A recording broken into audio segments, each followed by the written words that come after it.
Today we are honoring those who were lost and those who survived. We have a team of reporters covering this anniversary. Our Adriana Rosas Rivera spoke with Gina Russo, one of the survivors, about how she has used her second shot at life to give back. But first we want to go to anchor Mike Montecalvo, who is live in West Warwick tonight. Mike? Hi, Kayla and Kim. It's a much different night tonight than it was 20 years ago. It's spring-like today. 20 years ago, it was cold. It had snowed a couple of days before, and I think because it's a holiday today and the nice weather, dozens and dozens of people have come to pay their respects. There's about 40 people here already at 4 o'clock. Some are survivors, some are family members of the victims, and I talked to somebody from Barrington who said he did not know anyone in the fire. He just wanted to come and pay his respects. You know, 20 years has gone by, but the memory of the loved ones lost will never be forgotten. A night of fun turned tragic on Thursday, February 20th, 2003. Hundreds turning out to hear the rock band Great White. Within minutes of their opening song, the club was on fire. 100 people were killed, more than 200 hurt. However, thousands to this day have been affected by the fire, either knowing someone who was inside the club or knowing people who knew the concert goers. The fire was the fourth deadliest in U.S. history and the second deadliest in New England. But through tragedy comes hope. The Station Fire Memorial Park was dedicated on May 21st, 2017, a place where family, friends, and others go to remember the 100 who died that fateful night and the dedication of the first responders, a reminder that Rhode Island never forgets. And so many people have come by today. They haven't forgotten to pay their respects.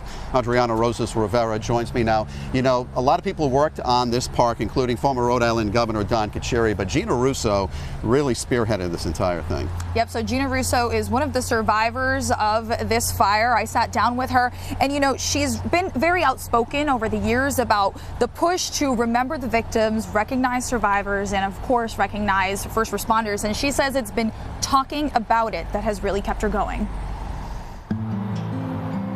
This month is hard, from the day that February starts till the day February ends. Meeting her husband, watching her children grow up, and seeing the birth of her grandson. 20 years after the fire, Gina Russo says she thinks about all she could have missed if she hadn't escaped the club that night. But that space there was where the building was, and the stage was that way. But she's also questioned why she made it out. There's very powerful survivor's guilt. Why did I get to live and one of those 100 people didn't? Why did I survive? My fiance didn't. But this is Fred right here. Very, very powerful survivor's guilt. We got here at 10:30 at night. At 11 o'clock, life changed.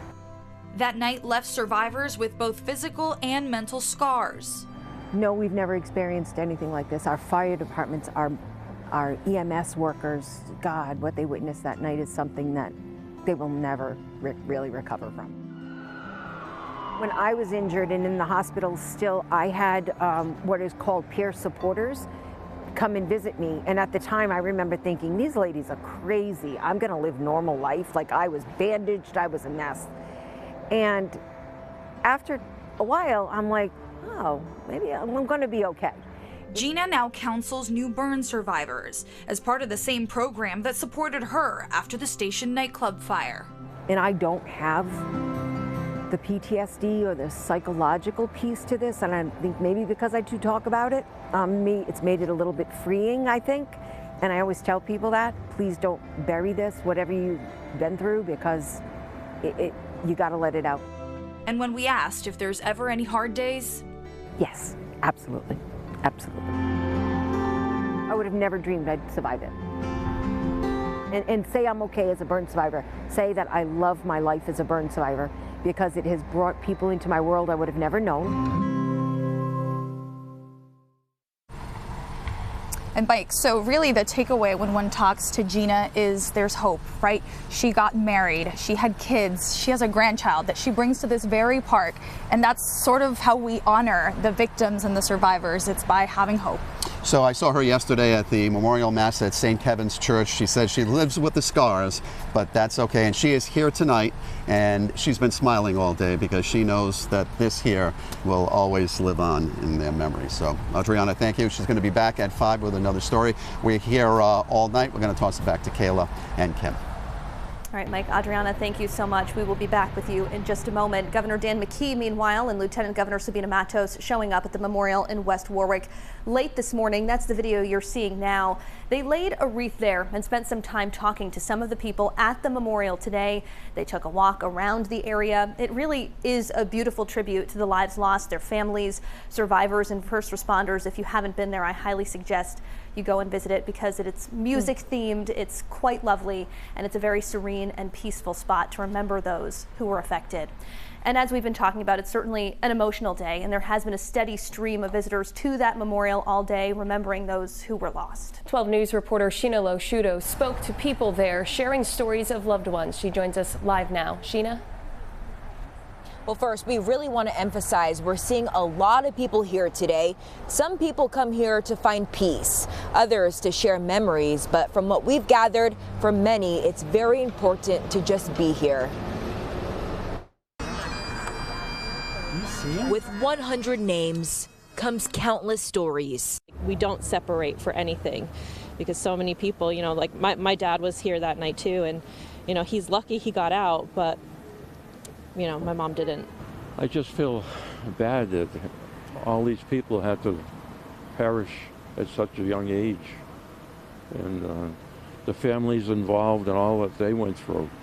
A daughter who lost her mom. It's just so nice that people still remember and we can all come together and we all have this bond even though we're all strangers.